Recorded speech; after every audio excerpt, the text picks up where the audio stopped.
Moving and relocating to the Tampa market can really be crazy making. So in this video, this is my part 2 to 3 neighborhoods I think you should consider moving to. So I hope this will help. All right, let's get to it.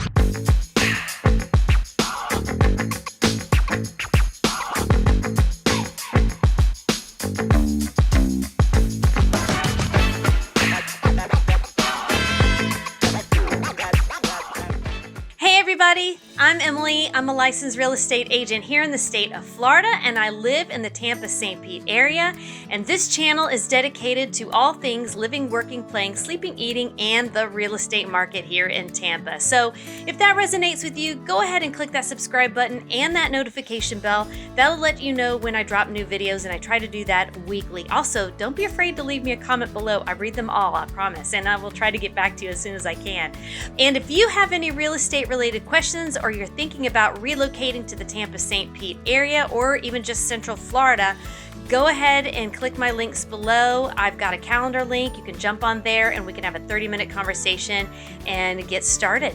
All right, well, this is now part 2 of the 3 neighborhoods that I think you should consider moving to. So I did Tarpon Springs, I did Palm Harbor, and I talked about East Lake on part 1. Today, we're going to talk about Dunedin, Safety Harbor, and Oldsmar. They're all within the same area, and I do think they are great areas to consider, and they have a lot to offer. So we're going to start with one of my favorite little towns called Dunedin.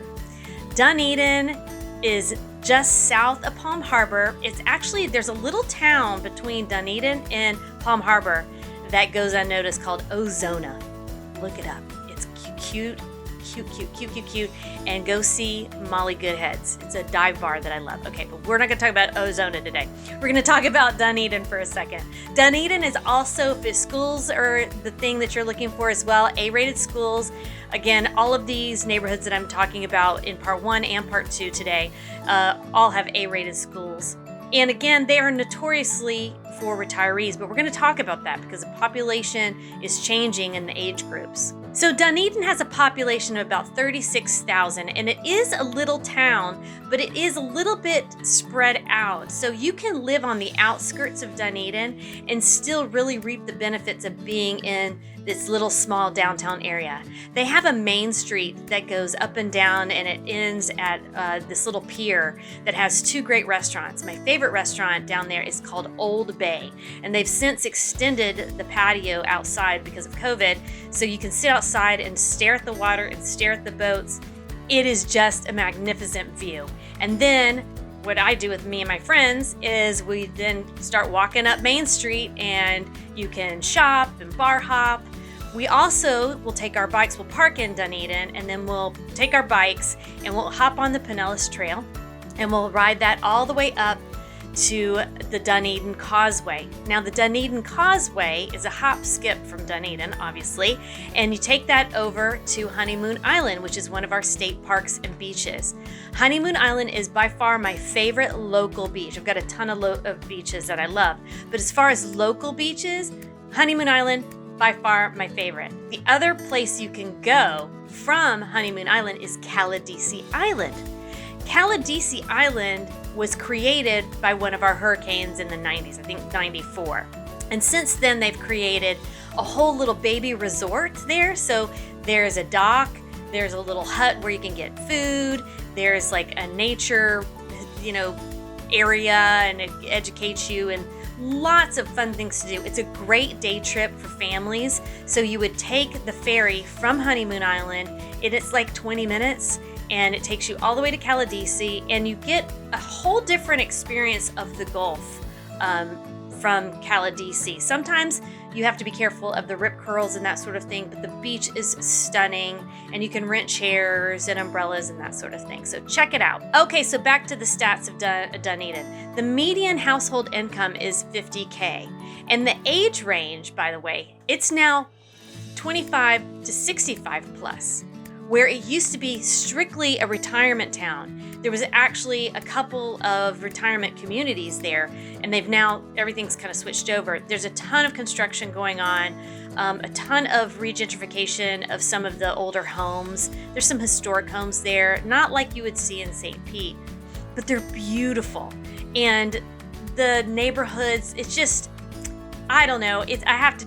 Honestly, it's one of my favorite places, and I tell people to go visit it every time they're thinking of coming to visit Tampa and considering relocation. It just has a little bit of everything. I talked about in a couple of my other videos that we like to bar hop and and brewery hop. There's a ton of breweries in Dunedin you should check out, one of which is, of course, Dunedin Brewery.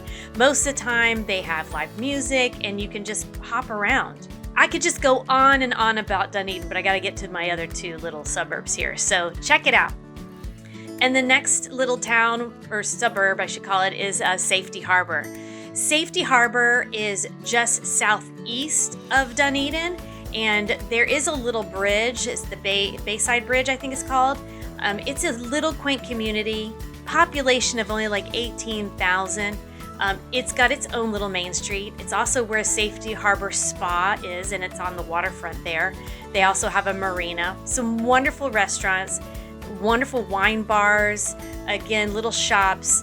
This is what I love about this side of Tampa that people don't know. On the west side of Tampa, as you get closer to the beaches, you have these little communities that offer so much. And if you're looking for something to do on the weekends when you do live here, it's really fun to go to these little neighborhoods, and most of them have little quaint festivals going on, art festivals, music festivals. Every weekend there is something to do. A seafood festival, we have seafood festivals all the time. And interestingly enough, the age range for Safety Harbor is 35 to 65 plus. So again, it was also notoriously a retirement community, but now, you know, a lot of the younger people are realizing there's a lot of fun things to do, and why not live there? And you can be right there close to the water. Also, the median income is right around that 65, 75K range. So you're gonna get the young professionals, and you're gonna get maybe the retirees that have some money. But that's really great because it just adds to the community, and they take really good care of the community. Again, cute little streets, cute little bungalow homes. It's really got a lot to offer. It's also really close to Philippi Park, which is another one of my favorite places to go.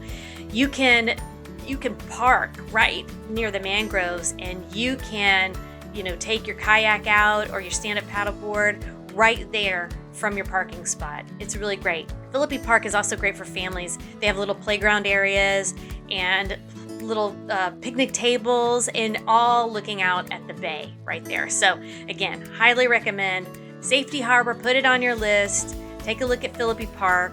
Safety Harbor also has its Chichi Rodriguez golf course. They've got the Upper Tampa Bay Park. They've also got breweries. It's again, as I was doing research for it, I mean, I've obviously hung out in all these little neighborhoods, all these little suburbs myself, but I was telling my boyfriend, I was like, there's a lot more to do in Safety Harbor and Dunedin and Oldsmar than I even knew, just doing the research to make sure I could tell you some things accurately. It's so fun. So put it on your list. And again, take a look at the MLS. I've got my link below. You can look for free and see if the median house price, you know, works for your budget. But we can talk about that. And last but not least, Oldsmar. Oldsmar, I'm neighborhood too. So I'm just a little east of Oldsmar. So I know Oldsmar really well. Again, it's got A-rated schools. It is, again, going to be that, you know, 35 to 65 plus as far as age range. It's going to have the median household income, again, at that 55 to 60 range. So it's still affordable. Because it's got Tampa Bay Downs, our horse race over there, it was a part of sort of the agricultural communities back in the day when I was growing up. There was nothing there. It was Tampa Bay Downs, and then they have Mobley Bayou Beach Park. And I didn't even know this existed, but I'm gonna go check it out. And it's just like this little quaint little escape from the main road off of Tampa Road. And you can launch your kayak, you can launch your stand-up paddleboard, or you can just hang out. You could even go there, like I'm thinking for myself, I want to go there midday when I need a little break and just look and stare at the water for a little bit, have a little water zen moment. I'm just so excited to share all this with you because now I'm learning for myself. There's some things in my neighborhood I didn't even know existed. There's zip lining, There is a couple of dog parks. There's the Veterans Memorial Park, which is also really beautiful. You just want to kind of go take a little cooler and watch the sunset over there by Mobley Bay. And then also there's this really great little area that I go to quite frequently called the Woodlands, and it's a little shopping center, and it's actually where the street goes like this. It's Curlew and Tampa Road kind of do this, and it's got an AMC theater. It's a really nice, clean theater, and one of my favorite restaurants called Shaker and Peel, best tacos, and they've got a bunch of little shops all nestled in there. And by the way, that shopping center is less than 20 minutes to the beach, to Honeymoon Island. So you're just a hop skip to Honeymoon Island. You cannot beat the area. Now, these homes are starting their regentrification. So these are some older homes, old Florida style homes. So some of them are getting flipped, and some of them you can get for a steal and flip them yourself. And you can be blocks from the water. So again, I highly recommend Oldsmar. Please don't think of it as, I think it's gotten a bad rap in the past of being more like a horse country and not that sort of thing. Yes, we have an animal sanctuary there, which is really fun too, but I've actually shown people big plots of land that's inexpensive, that's really right there on the water. When I say inexpensive, I mean under $4 million. I mean like $1 million. I mean like $2 million. But to be honest with you, to get 3 acres in Tampa right now for that price is unheard of. If that's where you're looking to build your own home with the most amazing view of your life, it is worth every dime. But you can still find other affordable homes, and you're gonna have a little bit more land too. Keep that in mind. So clearly these are 3 of my favorite little areas because I frequent them. But I just wanted to touch upon some of the wonderful things these little suburbs have to offer if you're looking for things to do in the areas of interest. And it's really hard when you're trying to figure out what neighborhood to live in. This is the conversation I have the most with my clients, is like, where should we live? And I really tried to get across coming to visit, get an Airbnb in these little towns, or a hotel room, whatever's available, and check it out. Walk around, drive around, bike around, see if it has your feel. That's gonna be the best way to know that's your neighborhood.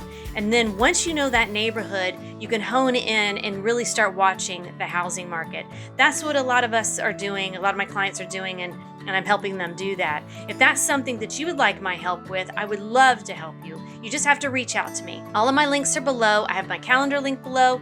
You also can go to my landing page, which has a ton of information, and you can email me. Those are gonna be the best ways to reach out to me, and I promise I'll get back to you. And if this content resonates with you and you liked this video, please hit that like button. That really helps me out, and that subscribe button and the notification bell, and go ahead and leave me a comment below if you have a question or if you have anything to add. I'd love to hear from you. And as always, I just really appreciate you coming and checking this out, and I hope you enjoyed this video. And until next time, have a good one, everybody. Bye-bye.